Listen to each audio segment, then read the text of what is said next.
SG Reads. Hello fellow travelers, my name's SG and welcome to the channel. Now, since we covered the Halloween special of Eddy and Eddy, I thought it only natural that we cover the Christmas special of Eddy and Eddy. It is a very interesting and very fun special, and does give a different point of view on not just the Eddy and Eddy, but also the entire cul-de-sac as a whole. Showing light on different traditions, different peoples, different cultures, and even having Eddy learn a very valuable lesson, which he automatically forgets at the very end.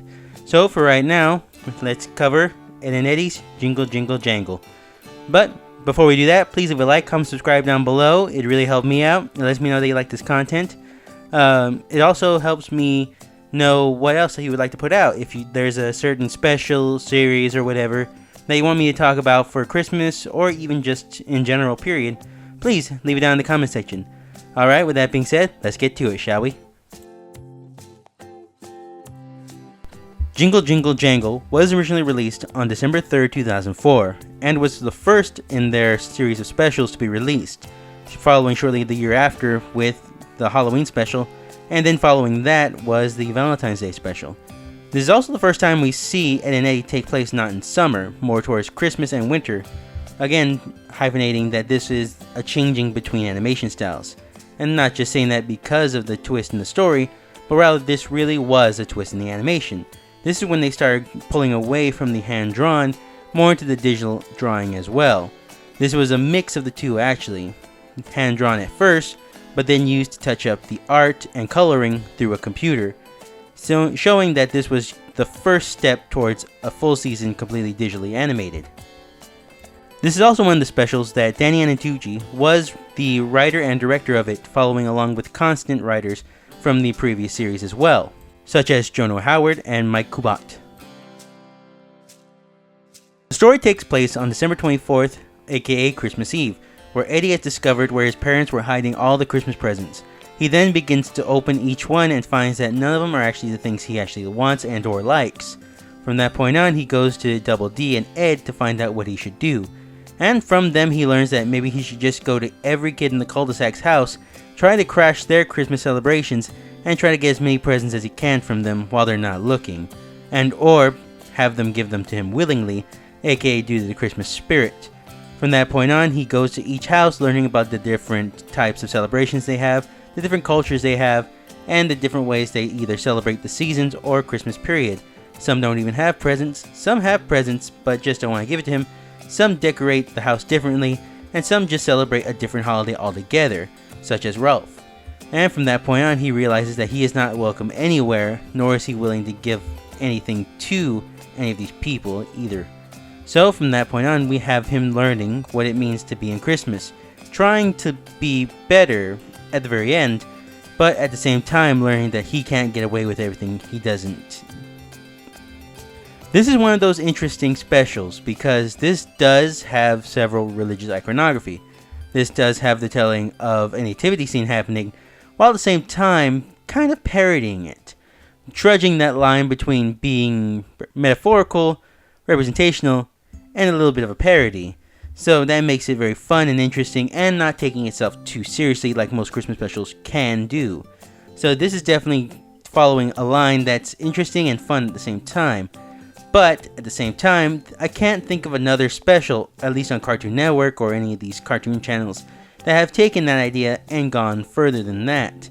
This definitely seems to be the one that keeps the idea of the nativity scene and angels and stuff like that, the iconography that we see usually, and kind of condensing it in a way that makes it tasteful, fun, and not too representational, if you know what I mean. So for right now, this is definitely one of those only times that I've seen it actually done in kind of a tasteful way, but in a way that won't offend, in a certain manner, if you will. So with that being said, let's move on.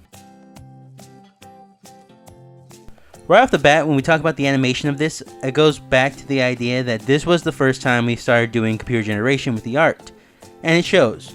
It's a little crisper, a little cleaner, and a little neater than we've seen in the earlier seasons, especially the one that comes in line with this one.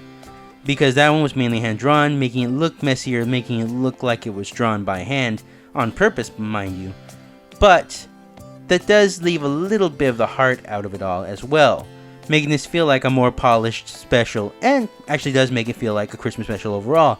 If we're speaking from season 3 to 4, this does make it feel unique and different.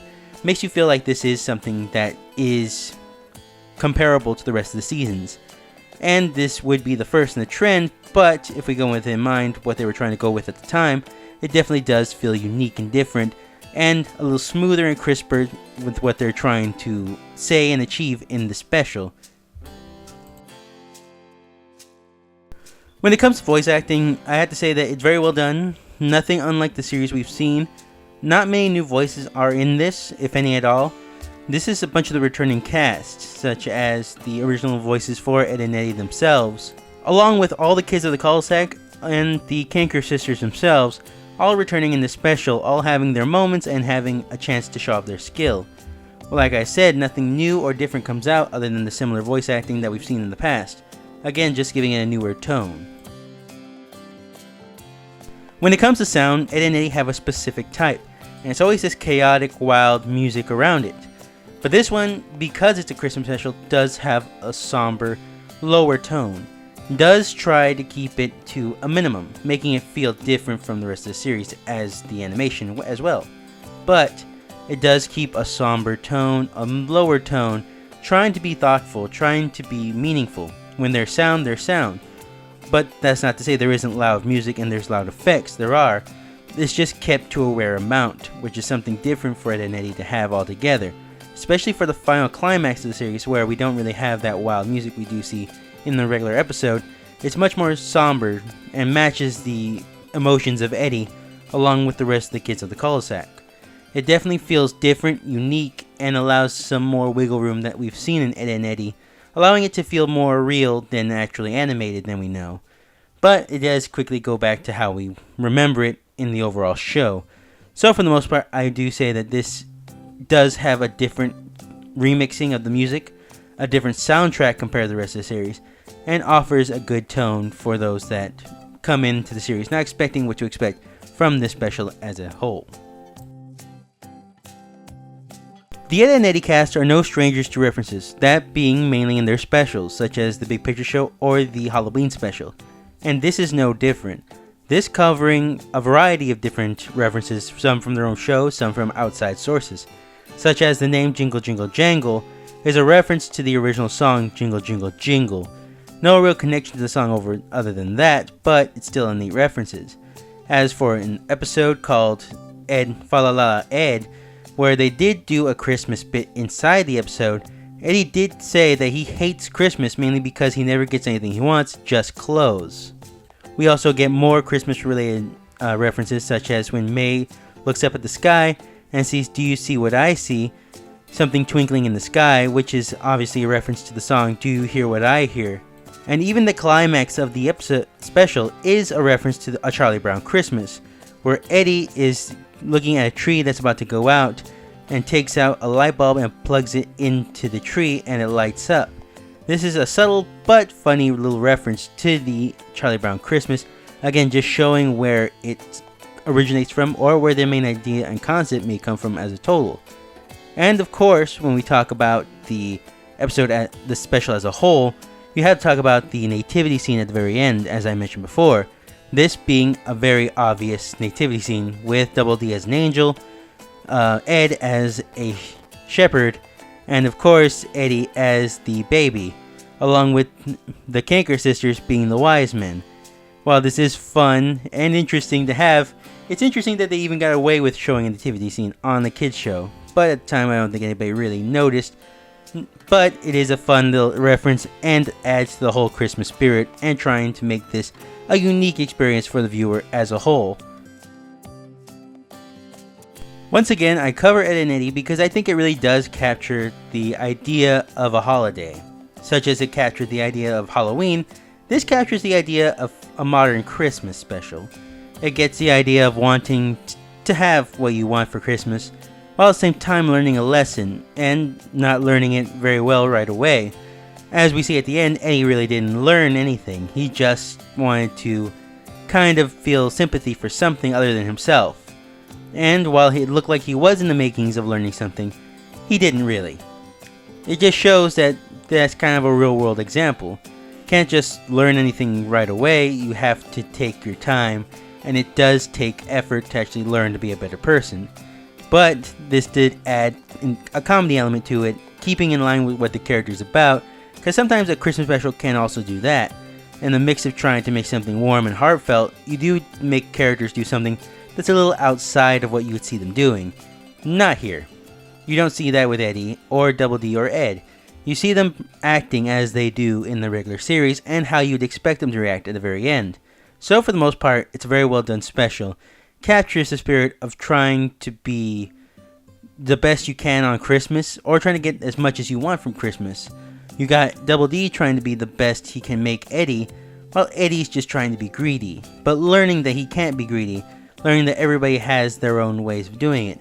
And at the same time, we learn from everybody else the different traditions, the different styles, and the different abilities that Christmas has for different people. For Jimmy, it was baking. For Ralph, it was Yasmilak, which is his own culture's version of a Christmas special, even though he doesn't know what Christmas is as a whole. Along with others having some more traditional, some having more outrageous, such as Johnny. But it does show that there is a difference in how one celebrates Christmas, how one takes Christmas, and what Christmas can mean to somebody else. So for the most part, I think that the Eddy and Eddy special covers it all, while at the same time adding its own sense of humor, comedy, making the references in the right section, and definitely shows where it got its ideas, and where the storyline did get inspiration from making it something new. Alright, I hope you guys enjoyed this video. Thanks again for watching. I'll be back this weekend with more. Like I said, if you have a special or a series that you want me to cover, please leave it down in the comments section. I take anything from series that have been on TV, on the internet, or even if they're just independent animations. Along with analog horrors and all that, please leave it down in the comment section. Thanks again for watching. I hope to see you guys next time. Thanks again for watching, and see you next time.